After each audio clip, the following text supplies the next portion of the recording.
E não é que do nada, não surge do nada das profundezas Abel Braga para criticar o Flamengo. Uma ingratidão sem tamanho, né? Tudo bem que o Abel não goste do Flamengo, eu também acho o Abel um treinador que nem é mais treinador, né? Convenhamos, mas sempre achei um treinador mediano, nada mais do que isso. Ele não gosta e tal do Flamengo, mas não tira da cabeça essa fixação, né? Em entrevista ao Globoesporte.com, ele falou que o adversário que ele mais gosta de ganhar é o Flamengo, né? E lá atrás ele disse que se sentiu traído por ter saído do Flamengo em 2019, quando foi ele mesmo quem optou por sair da equipe rubro-negra. Roda a vinheta.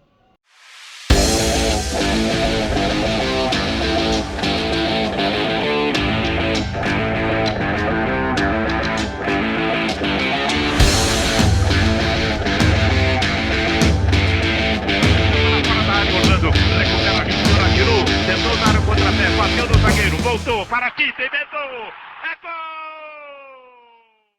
Salve, salve pessoal, deixe seu like neste vídeo, inscreva-se por aqui no canal caso você não seja inscrito. A gente fala muito sobre Flamengo por aqui, vai falar mais, eu quero falar mais sobre Flamengo em relação ao jogo de amanhã contra o Botafogo da Paraíba, né? Mas eu não posso deixar de falar aqui sobre essa entrevista estarrecedora que eu li do Abel Braga, né? Provocando o Flamengo, falando mal do Flamengo. O que este homem tem contra o Flamengo? Por sinal, um sentimento de ingratidão, e a ingratidão é o pior dos sentimentos quando ele fala mal, né? Porque foi o Flamengo quem recolocou o Abel no cenário em 2004, quando o time rubro-negro conquista o Campeonato Carioca com ele, com o Felipe jogando muito, o Jean fazendo 3 gols na final contra o Vasco da Gama. O Abel estava com a carreira acabadinha ali. E quem tem que ter raiva do Abel é a torcida do Flamengo, por conta daquele título ridículo que o Flamengo acabou perdendo para o Santo André na final da Copa do Brasil daquele mesmo ano. Um dos maiores vexames da história rubro-negra. Eu vou falar mais sobre isso nesse vídeo que tem um oferecimento da BandBet. Você que curte fazer a sua fezinha, não conhece o site bandbet.bet.br, meu camarada? Então você não sabe o que está perdendo. Acesse agora o site bandbet.bet.br, é a bet da Band, tá?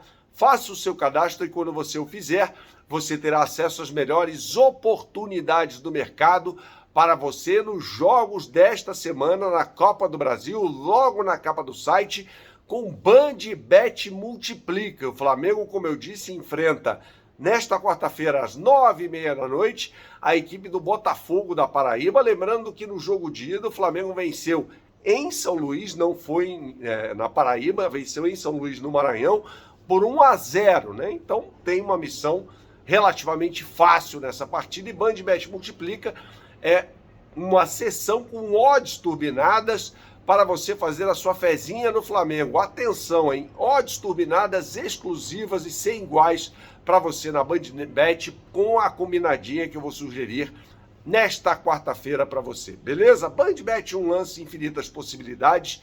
Jogue com responsabilidade, é para maiores de 18 anos. Mas é uma brincadeira esse negócio do Abel. Eu não queria falar sobre isso, mas honestamente eu fico chateado, sabe? Com rancor do ser humano em relação a uma coisa que, se não tem importância para ele, por que ficar falando sobre isso, né? Vale lembrar que o trabalho dele em 2019 era péssimo à frente do Flamengo, em que pese o fato de o Flamengo ter conquistado o campeonato carioca, né? Mas aí não era mais do que obrigação nossa, com o elenco que o Flamengo montou naquela temporada. Chega Jorge Jesus e o Flamengo vai para outro patamar, como definiu o Bruno Henrique, né? O Bruno Henrique não está jogando nada, mas após aquele empate por 4-4 contra o Vasco da Gama, ele falou aquela frase famosa e matadora sobre o patamar em que o Flamengo se encontrava em relação aos seus rivais. Então, Abel, é o seguinte, coloca uma pedra na tua vida em relação ao Flamengo. Já foi desrespeitoso outras vezes com o Flamengo, desrespeitou mais uma vez o Flamengo. Então, esqueça, meu camarada, esqueça isso, beleza? Falando sobre o jogo desta quarta-feira, eu acho, apenas eu acho, não tenho essa informação, que o Arrascaeta não vai para o jogo.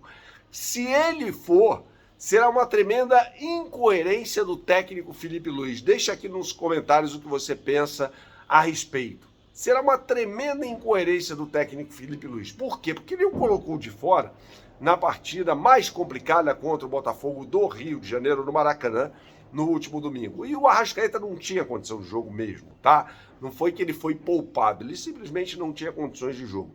O jogo mais importante para o Flamengo é o outro, contra o Palmeiras, pelo Campeonato Brasileiro, no próximo domingo, às 4 da tarde, no Allianz Parque. Esse é o jogo complicado. Então não tem que ir. Se tem um jogo para poupar, é o de agora. Falar Arrascaeta, coloca o Arrascaeta no formol, deixa o Arrascaeta quietinho para que ele volte na plenitude na partida contra o Palmeiras, que é a mais importante. Ele, Gerson, dentre outros jogadores do Flamengo, que já não terá o De La Cruz, Pulgar não deve ir para o jogo, tampouco o Alan, é um problema do Flamengo, deve jogar com o Everton Araújo e o Gerson no meio de campo. Mas, assim, o Arrascaeta, nossa, não pode sequer ser relacionado, penso eu, na partida contra o Botafogo da Paraíba. Deixa aqui nos seus comentários o que você pensa a respeito. Porque seria uma tremenda de uma incoerência, né? Você tira o jogador que não tinha condições da partida contra o Botafogo e quando pode dar um descanso nessa temporada que vai ser pauleira, que já está sendo pauleira para o Flamengo, para colocá-lo no jogo contra o Palmeiras, né? Não pode colocá-lo na partida contra o Botafogo da Paraíba. O Flamengo, que já é um time, na minha opinião, em frangalhos fisicamente. Fica evidente isso devido às lesões musculares e a queda de desempenho que o clube apresenta, o time, nos segundos tempos, nas segundas etapas. Né? É flagrante isso, é claro isso, tá? Não estou falando em relação à lesão do De La Cruz, porque aquilo foi uma circunstância de jogo. Ele torceu o joelho. Isso pode acontecer com qualquer um. Isso aí vai muito além da condição de estafa ou não. O fato é que o De La Cruz é um jogador que se machuca bastante, mas sobre isso a gente pode falar no momento oportuno. Mas não tem nada a ver, absolutamente, com lesão muscular. Né? Não tem nada a ver com isso. Agora, outros jogadores, como o Eric Pulgar, como o Alan, sofreram lesões musculares, e aí a gente tem que perguntar, falar, pô, por que o Flamengo tá assim, nessa condição, em maio, já quando você olha para o outro lado e vê um Palmeiras com um elenco muito mais homogêneo do que o do Flamengo, né? Claro, se a gente fizer um comparativo aqui, o Palmeiras investiu 400 milhões na montagem para o time deste ano. O Flamengo investiu 5 milhões de euros, que foi para a contratação do Juninho, que até agora não mostrou que veio ao Flamengo, né? É bem verdade que é o início de um trabalho de uma nova diretoria, capitaneada no futebol pelo José Boto, mas o torcedor do Flamengo não quer saber disso, quer títulos imediatamente. E para brigar por títulos, o Flamengo tem que vencer seus jogos. E para vencer seus jogos, precisa ter seu time inteiro, né? Não adianta ficar meia bomba aqui e acolá. Saudações, até a próxima e tchau, tchau.